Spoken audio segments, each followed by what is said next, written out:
የኔ ምክትል ባለበት ጌታቸውና ጻድቃን ለምን አልገደልክም መግደል እንዴት አቃተ አንተን የመሰለ ጀግና ተብሎ ማስተዋያ ሰጠ የለም ማስተዋያ አይሰጥም ይሄ የክራይም ኢንተርፕራይዝ ነው ይሄ የሆነ ተአምር ማህተም ነው የነጠቁት ምንም ቆይ ተሰዋስበ ከበህ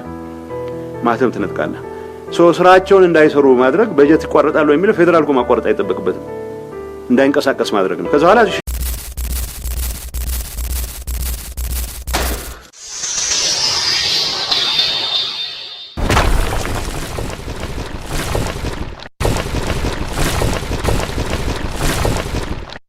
ፕሬዝዳንት ጊዜያዊ ምሕዳር ትግራይ አይተ ጌታቸው ረዳ ሎሚ ኣብ ዋናው ኩነታት ዘኽለለ መልክቶም ካብ አዲስ አበባ ሆቴል ሸራተን አዲስ መግለጽ ሂቦም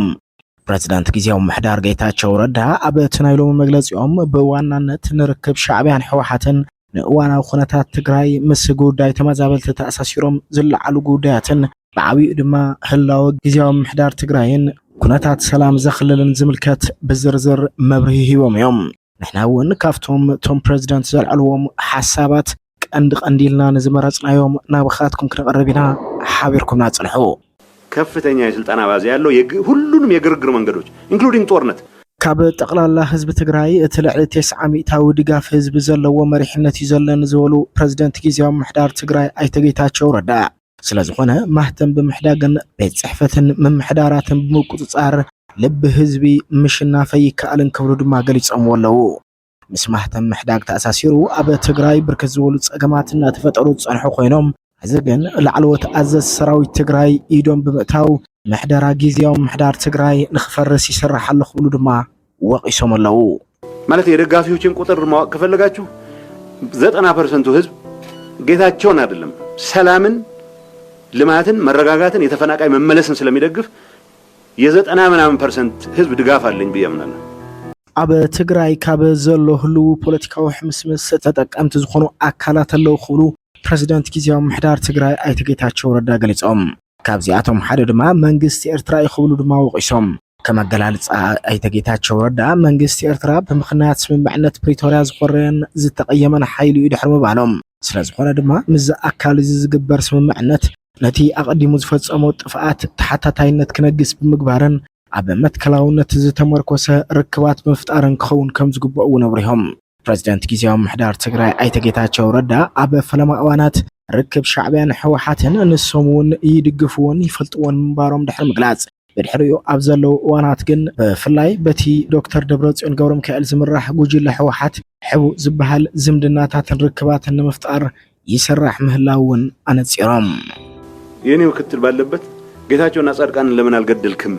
መግደል እንዴት አቃተ አንተን የመሰለ ጀግና ተብሎ ማስተዋያ ሰጠ የለም ማስተዋያ አይሰጥም ይሄ የክራይም ኢንተርፕራይዝ ነው ይሄ ሕዚ ዘሎ ሁሉ ፖለቲካዊ ኩነታት ትግራይ በበመዓልቱ ዘኽልል ናብ ናይ ኩናት ቀጠና ናይ ምቕያር ዕድሉ ይሰፍሕ ምህላው አይተ ጌታቸው ረዳ መብርሂኦም ገሊጾም ስለዝኾነ ድማ እቲ ዓዲ ክቅይር ተስፋ ዝግበረሉ መንእሰይ معالتاوي سدد مهلاو غليصوم بفلاي اب تግራይ بزلو ፖለቲካዊ ኩነታት ዘሰግኡን ዝርበሹን አካላት ብዙሓት ምዃኖም ነጽሮም አይተ ጌታቸው ረዳ ጉዳይ ሰላምን ጸጥታን ትግራይ በዋናነት በቲ ጉባኤ ዘካይደ ብን ዶክተር ደብረጽዮን ገብረሚካኤል ዝምራሕ ውድብ ይፈርሰሉ ክብሉን ከበዲስ አበባ ወቀሰቶም ሊኹም እኔ እንደ ጊዜያዊ አስተዳደሩ ዋናው ራስ ምታቴ በአንድ እምበላ መልኩ ትግራይ ውስጥ ሌላ ጦርነት ተከፍቶ ህዝባችን ወደ መከራ የሚገባበት ሁኔታ ማስቀረት እንጂ ኑን ንግጠም ብለህ መሟገት አይደለም ግን ንግጠም ይያለ ይፎከር ያለ ኃይልን አደብ ለማስገዛት ፌደራል መንግስቱ የኔ ግብዣ ያስፈልጋል የሚል እምነት አለኝ ትግራይ ሀገር ክሳብ ዘይኮነት ትግራይ አካል ፌደራላዊ ምሕደራ ኢትዮጵያ ኮይና ክሳብ ዝቀጸለት እዛ ክልል ካብ ፖሊስን ሚሊሻን ኃይል ሓሊፉ ናይ ባዕላት ትብሎ ሰራዊት የልዲያ ኢሎም ከም ዘይኣምኑ ፕሬዝዳንት ጊዜያዊ ምሕዳር ትግራይ አይተ ጌታቸው ረዳ ገሊጾም ስለዝኾነ ሰራዊት ትግራይ ብመሰረት ስምምዕነት ውዕል ፕሪቶሪያ ተሰናቢቱ ቀልጢፉ ዲዲአር ክፍጽመሉ ይግባእ ክብሉ ድማ ኣነጺሮም ኣለው ሕዝብ ዘሎ ሁሉ ኩነታት ጉዳይ ምትጉጋል ዲዲአር ብናይ ሓይልታት ፌደራል መንግስት ዝፍጸም ዘሎ ዘይኮነስ በቲ ኣብ ትግራይ ዘሎ ሓይሊ ኢሎም ዝገለጽዎ ኣካል እቲ ሰራዊት ክብተን ከም ዘይድለ ድማ ኣነጺሮም ሓሊፎም ከፍተኛ የስልጣና ባዝ ያለው ሁሉንም የግርግር መንገዶች ኢንክሉዲንግ ጦርነት ቀስቅሶም ጭምር ወደ ቦታው መመለስ የሚፈልግ አሁን እንደዚህ ካላረጋችሁልኝ የሆነ ነገር አረጋለሁ ብሎ ደግሞ አስፈራርቶ ድንገት ከፌደራልም ጋር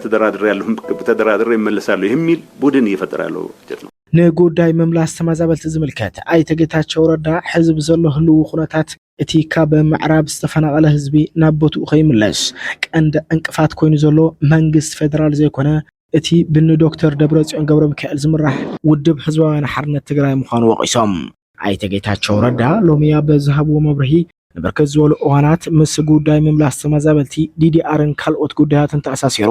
ንመንግስት ፌደራል እናፅሓፍኩን እናወቀስኩን መፅኤ ዝበሉ ኮይኖም ሕዚ ብዘሎ ጭቡጥ ኩነታት ግን እቲ ብን ዶክተር ደብረጽዮን ገብረ ሚካኤል ዝምራሕ ውድብ እዩ ተመዛበልቲ ከይምለሱ ዓንቂፁ ሒዙ ዘሎ ክብሉ ድማ ወቂሶም ወለው እውነት ለመናገር የፌደራል መንግስቱ በቂ ስለወቀስኩ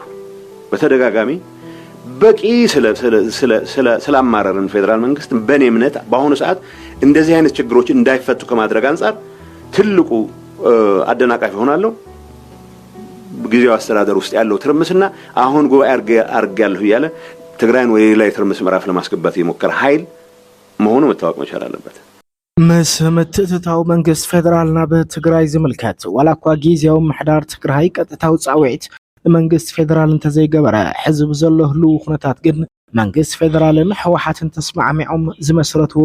ጊዜው ምሕዳር ትግራይ ይፈርስ ብምህላው እቲ ፌደራል መንግስት ከኣቶ ከም ዝኽእል ኣይተ ጌታቸው ረዳ ነፂሮም ንሶም ከም ዝበልዎ እንድሕር ኮይኑ መንግስት ፌደራል ብቐጥታ ከኣተለዎ ምባል ምስ ወታደራዊ ኢዳእታውነት ክትሓዝ ከም ዘይብሉ ብምንጻር ካብቲ ወታደራዊ ኢዳእታውነት ወፃኢ ካልኦት ክሰርሑ ዝኽእሉ ብዙሓት ነገራት ከም ዘለዉ ነፂሮም እቶም ፕሬዝዳንት ንዝያብ ዝበሉሉ እቶም ብዝርዝር ብመንግስት ፌደራል ክውሰዱ ይግብኦም እዮም ዝበልዎም ስጉምትታት ዋላኳ ተዘይነፀሩ ኣብ ቀጻልቲ እዋናት ግን ምስ ኣካላት መንግስት ፌደራል ብምዃን እቶም ኣብ ትግራይ ክውሰዱ ዝግብኦም ስጉምትታት ከነፅሩ ምዃኖም ገሊፆም ኣለዉ። ባስበ ከበህ